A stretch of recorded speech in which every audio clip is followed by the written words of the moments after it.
If you knew what I knew, you could get 10 million subscribers within 6 months. Your first video is not going to get views. Subscribers don't matter. Views don't matter. I mean, they do. So stop sitting there and thinking for months and months on end and just get to work and start uploading. Everything you want as a creator comes from making the best videos possible and thumbnails. MrBeast shares his best YouTube advice all the way from title and thumbnail secrets to growing a channel on YouTube. It's much easier to get 5 million views on one video than 50,000 views on 100 videos. He also reveals how he's able to hook in viewers in his videos and what he would do if he started over from scratch. What advice would you give yourself when you were starting out? Your videos suck. You think your videos are good, but they suck. You know, they just do. And the sooner you learn how to make good, great videos that people actually want to watch, the sooner you'll get views.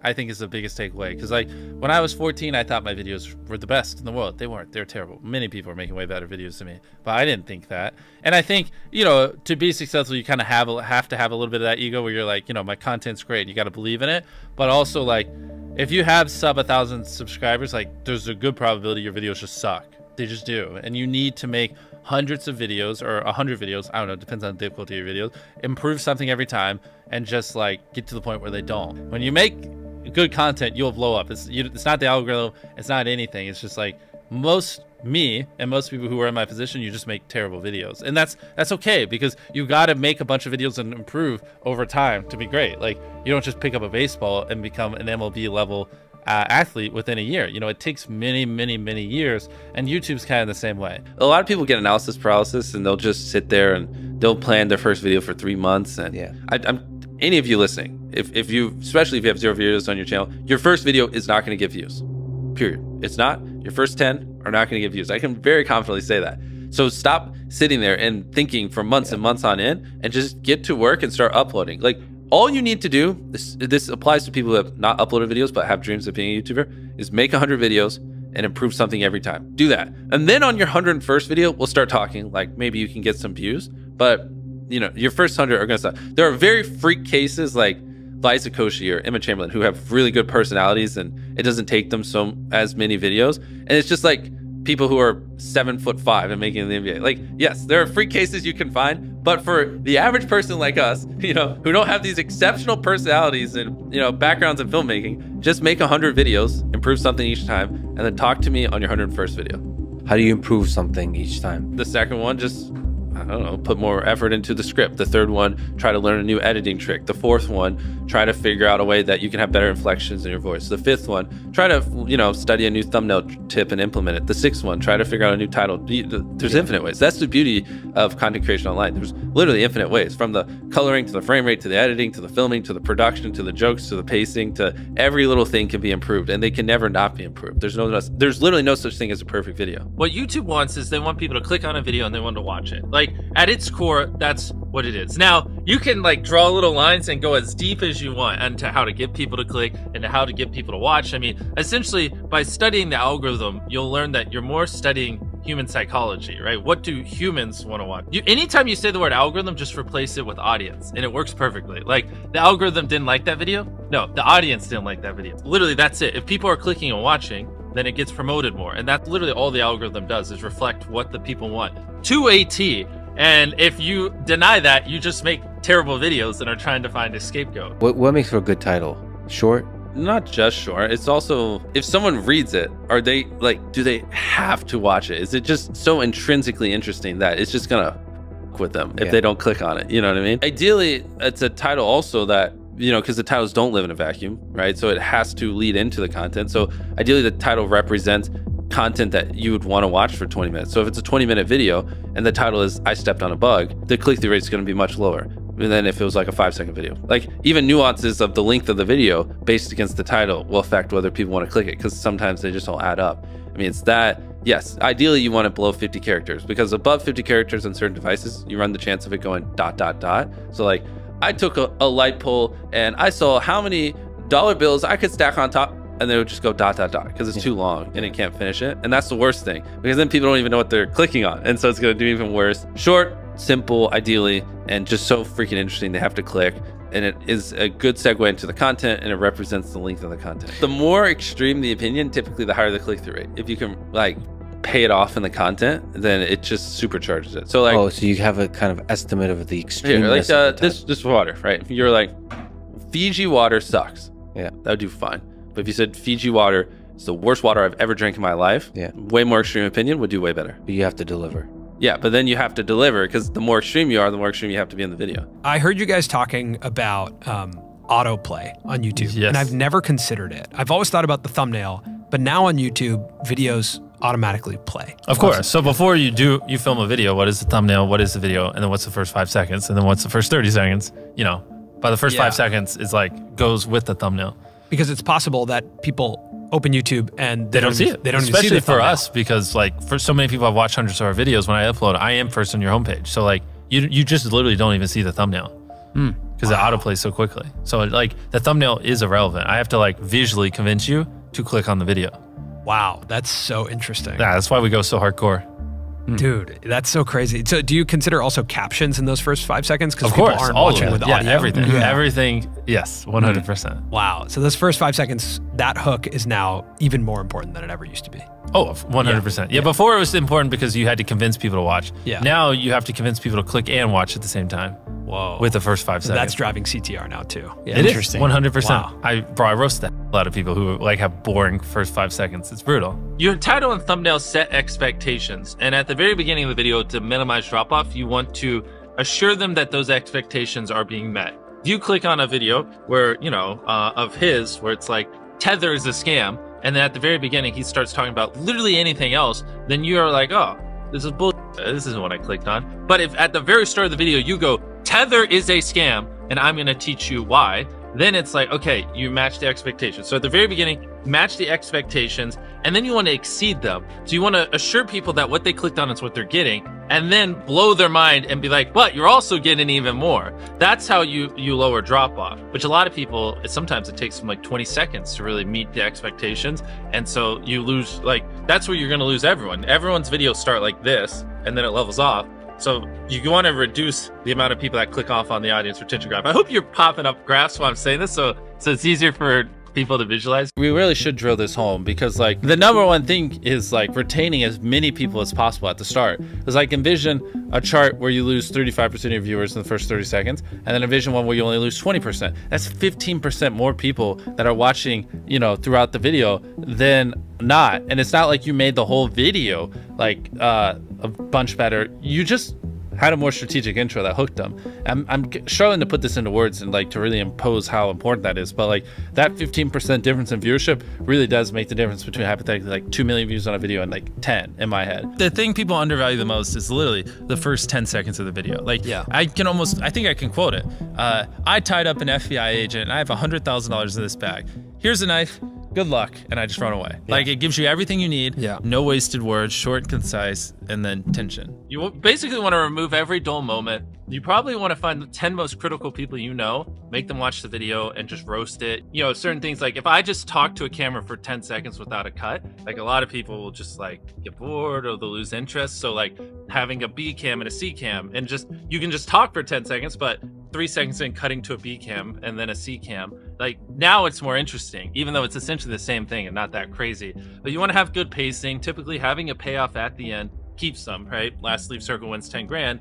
If there is a low moment halfway through, you're going to watch to the end because you want to see who wins the 10 grand. So having a good payoff at the end. How do you keep viewers watching and, you know, happy with the video? I would say just give them why they clicked, tell them why they should watch, and then just stick on topic. Like that right there isn't even super complex, but that would already put you in the upper echelon of YouTube. It's hard for a lot of people.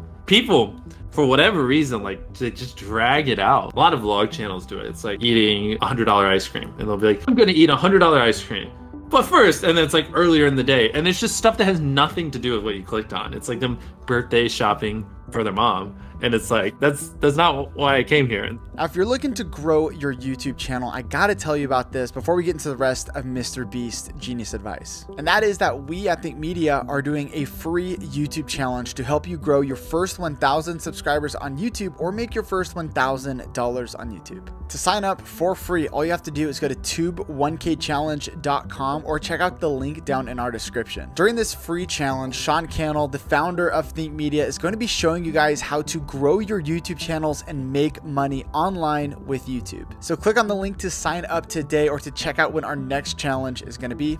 Okay, let's get back into the video. What's interesting is the longer people watch something, the more likely they are to keep watching. So you don't have to try as hard in the hypothetically back half of a video as you do in the front. Like even right now, we're so deep into this where a lot of people listening are probably just going to keep listening relatively close to the end unless we just have a really boring part of this conversation because they're just in it. They're immersed.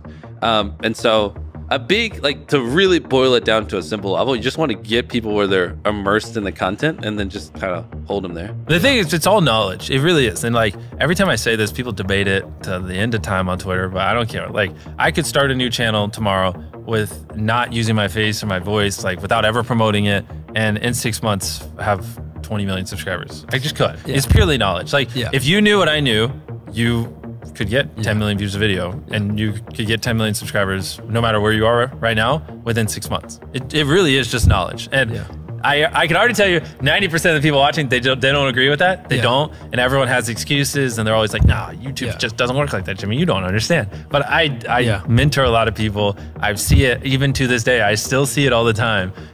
It is possible. It is simply knowledge. And the second you accept that it is knowledge and you start your, for me, 10,000 day journey of learning, for you, whatever it is, if you want to be less hardcore, and like actually figuring out, you know, what makes a good video, what does my audience want, how can I elevate, and then you take that knowledge and you just assume that I will never understand what the perfect video is, and every single day I just need to be devoted to learning as much as possible and improving as much as possible, and I got to improve every video as much as I can. Then there you go. There are tons of viral ideas that people can do that don't require money. It does not require money to go viral. Like at one point, one of my most viewed videos was like spending 24 hours in a desert. We just grabbed a tent and some stuff and we went to the desert. And it got like 60, 70 million views. I have so many videos where we spent hardly any money, like the no food one, or I'd have to pull up the channel and go through it, that have gotten tens of millions of views, and they would have gotten 10+ million views even on a small channel. So people who say, oh, well, I could be MrBeast if I had money. Well, A, I didn't start off with money. I was poor, I had no money, and it took me like 7 years just to buy a camera, saving up from YouTube. And B, some of our most viewed videos, literally, like anyone could do. The best way to get views, in my opinion, I think it's better to really focus on quality if you're a very small YouTuber, and you can upload a video a day and like all the videos be average, and like none of those videos will really stand out. None of it's like epic enough where like the algorithm's gonna go, oh, this video is good, like we need to spread it. I feel like a lot of small YouTubers, they just post like videos that aren't bad, but they're not great, and they just do that, and none of them ever pop off, so they never get an audience. Where it might be better to, like, you know, upload half or a third or even like a fifth of the videos, but make the videos you upload so freaking good that like the algorithm has to promote it, and that, you know, it has to find audiences for it, because it's such an interesting and good video. When you like set a consistent schedule and you're constantly having to upload videos that aren't as good as you'd like because you got to hit, oh, this Monday I said I'd upload every Monday, you know, like that's a dangerous trap, because then, you know, the viewers notice that the quality isn't as good and it makes them less likely to watch, and I think it hurts your longevity. A lot of times people, oh boy, it's like they think their videos are better than they are, honestly. And they tell them, Jimmy, tell them. I mean, they do, and you have to that, and they have horrible friend groups, because you really are like the type of YouTubers you hang around. And so like a lot of times I'm just like, what you're saying is wrong. Who told you this? They're like, oh, this guy, and it's like, well, they're wrong. It's not true. There's no such thing as a perfect video. Like, someone should always call you and shit on your video, because it could be better. Like, that's because imagine if someone does that every video and you upload hundreds, if not 1,000 videos over the next 10 years, and every single time someone's critiquing you and you're applying what they're critiquing. Like, imagine the compound effect over that time span. It's invaluable. People think it's like, oh, well, it's all like CTR and stuff like that, but a big thing that everyone underestimates is it's what was your experience with your last video? If people loved the last video of yours that they watched, they're more likely to watch your next one. For the YouTubers watching this, when people watch your video, they go, okay, that was good, but like that's enough of you for the day. Like it was all right? Whereas what you want is them to go, holy crap, that was crazy. Oh my god, what's that? Holy crap, that was crazy. Oh my god. And they watched 10 videos. That's what you're going for, that data can't describe.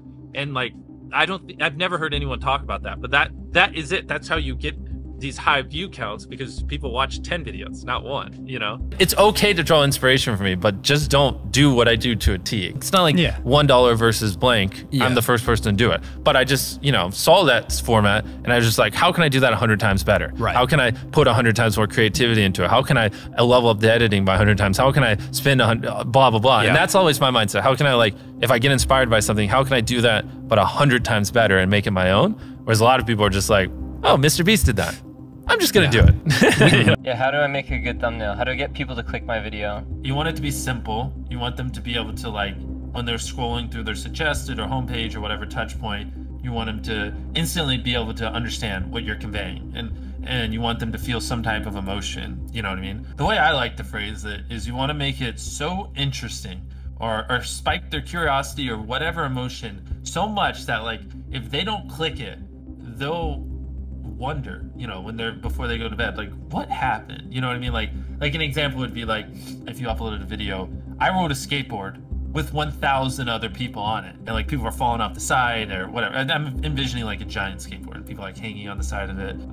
Maybe it's like about to go off a big ramp. If you don't click that, you're gonna like be so curious. It's gonna be on your mind, you know? Later in the day when you're daydreaming, you're gonna think like, huh, what happened? What happened to those 1,000 people on that skateboard? That's kind of the mindset I think you should have when making thumbnails. How often do you change a thumbnail on a video? Is that something, do you usually just stick with one or you try different ones? Well, I think we get better at making thumbnails every year. So it's more, when I upload a thumbnail, I usually think it's good and I don't change it most of the time. But what happens is like 3 years later, I look back and I'm like, oh, that's a horrible thumbnail. And so it's usually like every 2 years we just go back and update a lot of our older thumbnails just because they're terrible. Just with like the new knowledge we have and what we've learned. And funny enough, that actually usually does help quite a bit when we update the thumbnails on old videos. They usually do see a little bit of an uptick because they're just, you know, if we take an old thumbnail where it's like seeing if whatever, like 100,000 magnets can stop a car, and it just looks terrible. And then with the new stuff, I know we zoom in a little bit so it's a little more visible and make things look better.